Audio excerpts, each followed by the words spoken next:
A simple Sunday dinner changed everything. What my mother said to my 12-year-old daughter in front of the whole family broke something inside her. But how I reacted, that shocked everyone. We were at Sunday dinner at my parents' house. The whole family was there. Me and my daughter Mia. My sister Claire with her two kids, Owen and Lily. My parents at the head of the table. The usual setup we had done 100 times. My mother was talking about her birthday party. She does this every year. Big celebration. Family and friends. She had been planning for weeks. Talking about the menu, the decorations, who was coming. Owen and Lily, she said, turning to my sister's kids. I got you both new outfits for the party. They're upstairs. We'll try them on after dinner. Owen was 10. Lily was 8. They lit up. Really, Grandma? Of course, my mother said. I want you to look special. Mia was sitting next to me. 12 years old, quiet. She had been picking at her food all evening, not saying much. Now she looked up. What about me, Grandma? What should I wear? My mother didn't look at her. She just kept cutting her chicken. Oh, sweetheart, you won't need to worry about that. Mia frowned. Why not? My mother finally looked up and smiled. That smile that looks warm but isn't. Because you're not coming to the party, honey. It's just going to be a small family thing this year. The table went quiet. Mia blinked. But Owen and Lily are going. Yes, my mother said. They are. But I'm family too, Mia said. Her voice was small now, confused. I know, sweetie, my mother said. But the venue has limited space, and I've already committed to certain guests. It's nothing personal. Mia looked at me. Her eyes were starting to fill. Mom? Mia whispered. I put my fork down very carefully. I looked at my mother. You're inviting Claire's kids, but not mine? It's not about that, my mother said. It's about numbers, space, logistics. Right, I said. Logistics.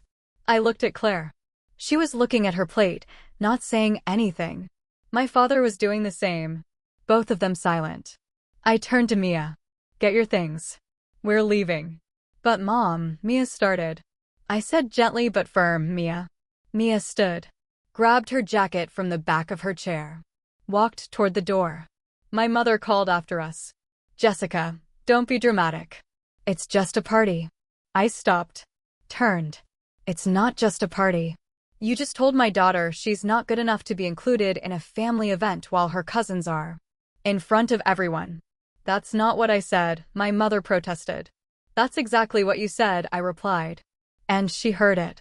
We all did. I walked out. In the car, Mia cried. Not loud. Just quiet tears running down her face. Why doesn't Grandma want me there? I don't know, baby, I said. But it's not about you. It's about her. But Owen and Lily get to go. I know. Did I do something wrong? No, I said. You didn't do anything wrong. I promise. She was quiet the rest of the drive home. When we got inside, she went straight to her room. Closed the door. I stood in the hallway for a long moment. Then I went in my own room and sat on the edge of my bed. My mother had been doing this for years. Small things. Comments. Comparisons. Always favoring Claire's kids. Always finding reasons why Mia wasn't quite enough. I had made excuses. Tried to smooth it over.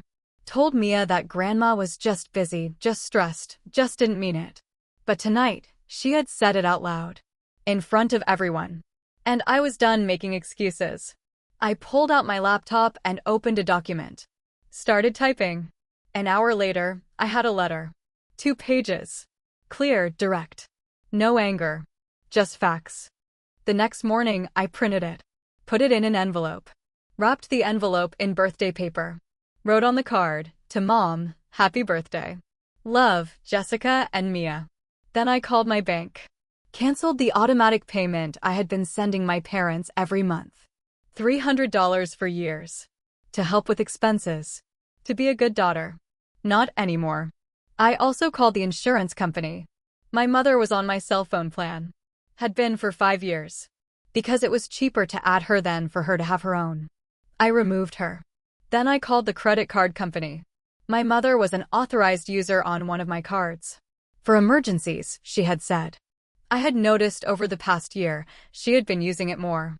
Small purchases. Nothing huge, but consistent. I removed her access. By noon, I had cut every financial connection between us. Then I drove to my parents' house.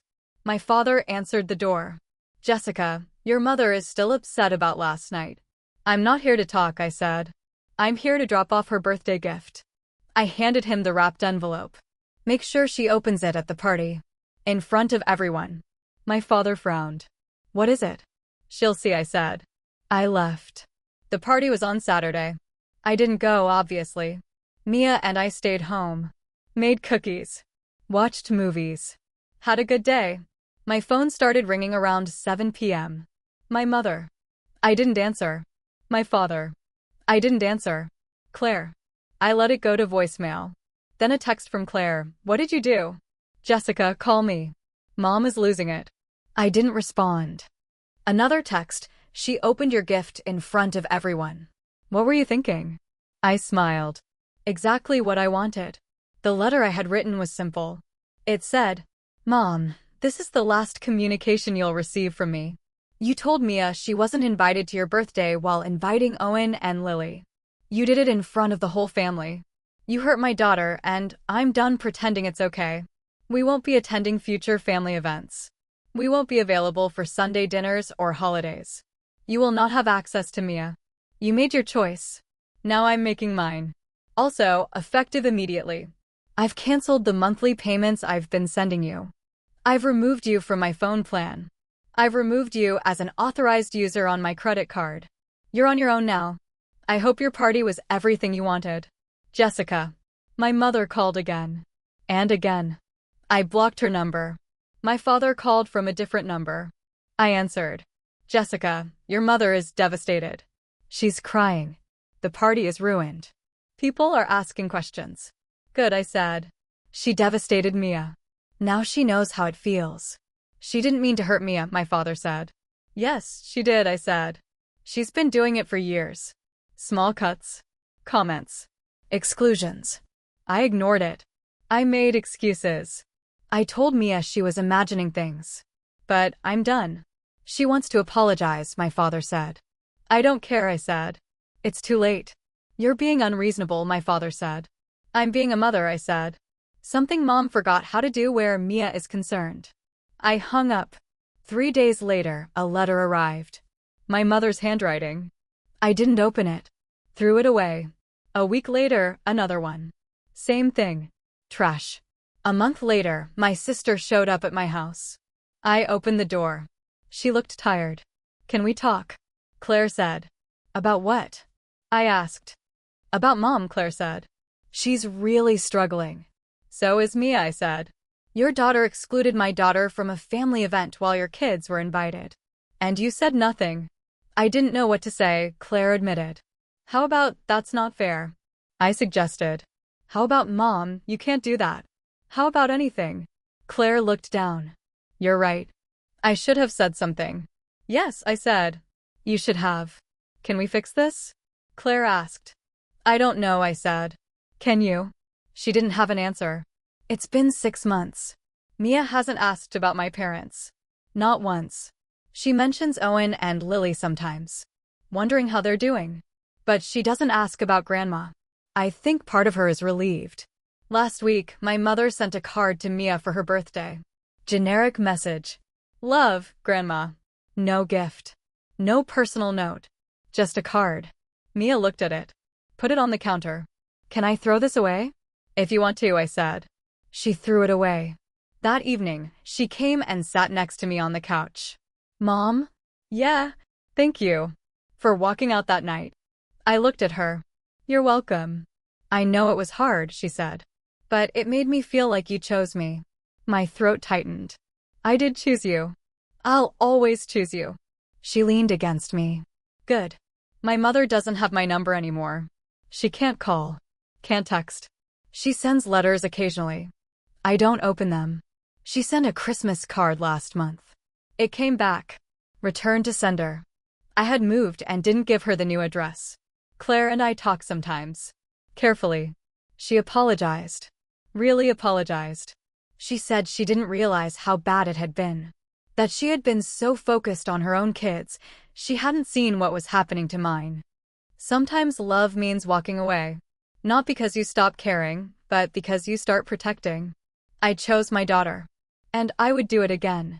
Every single time.